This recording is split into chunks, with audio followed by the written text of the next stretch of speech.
Welcome back to the center of it all. Blue White Weekend is a great chance for fans to preview the newest Penn State football roster.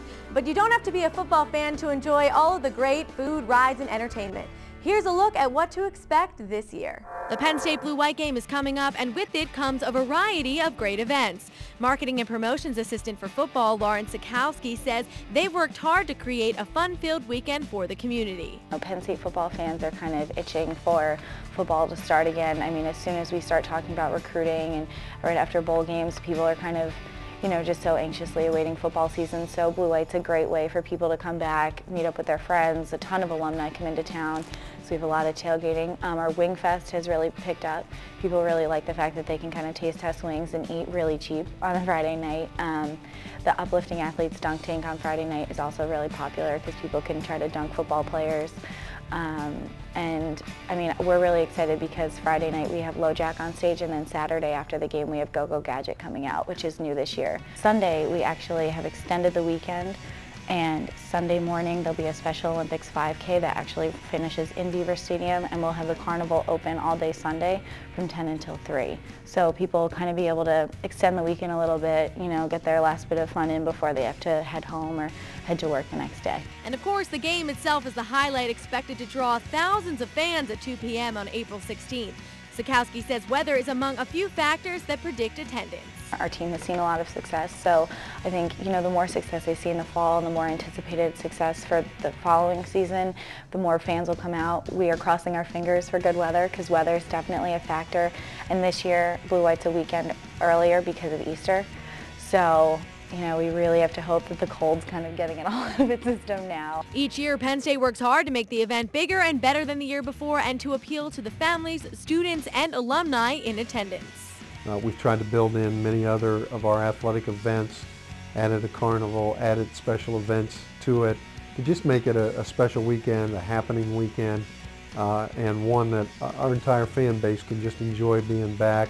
A spring football weekend is a huge boost for the economy, and after a long winter, Sikowski says they collaborate with the local community to make sure business is booming. Senders are really excited to get the exposure to the thousands of people that are up in the compound. So we definitely get a lot of positive feedback on Blue White Weekend. I think, everyone loves a little boost, especially when we're trying to get out of cold weather. All of downtown, will be flooded with people in blue and white. So it'll definitely be a great weekend and a great opportunity for all the local vendors. The game and surrounding events are all for fun, and Sikowski says they have one goal when planning Blue White Weekend. We want people to come out and enjoy themselves. Spring is the time to start planning your garden, and the possibilities are endless.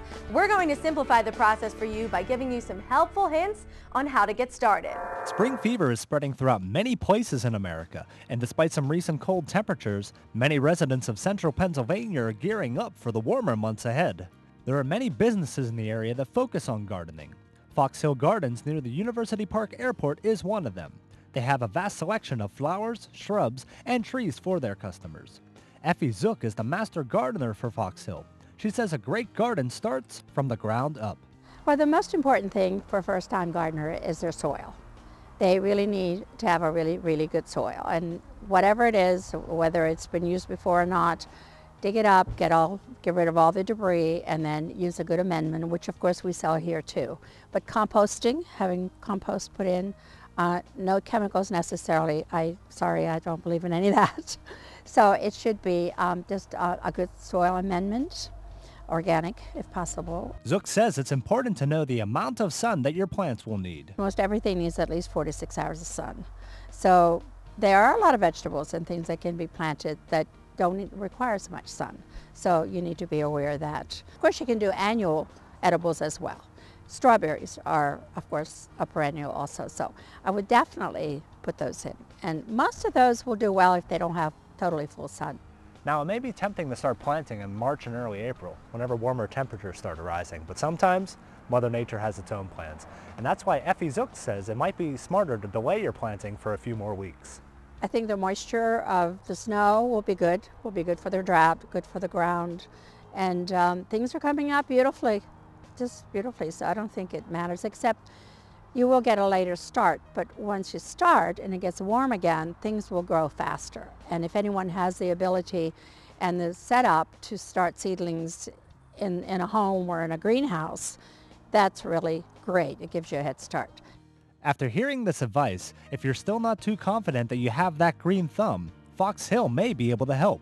We actually do it all. We can come clean up your garden, we can plant your garden, this is a good time to think about reevaluating your area and restructuring. So if you have no idea, we can come in and give you an idea what you can put where, and then of course we can draw it out, landscape it.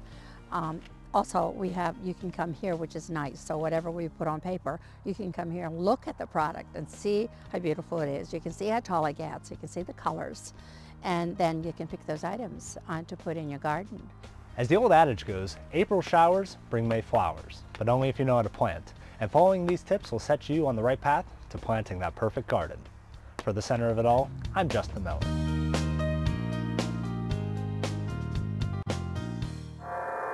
Coming up, Melanie Prosciutti has a springtime recipe to share with you, and later, Jed Donahue takes you behind the wheel of a car that can save you major dollars at the pump. Next on the center of it all.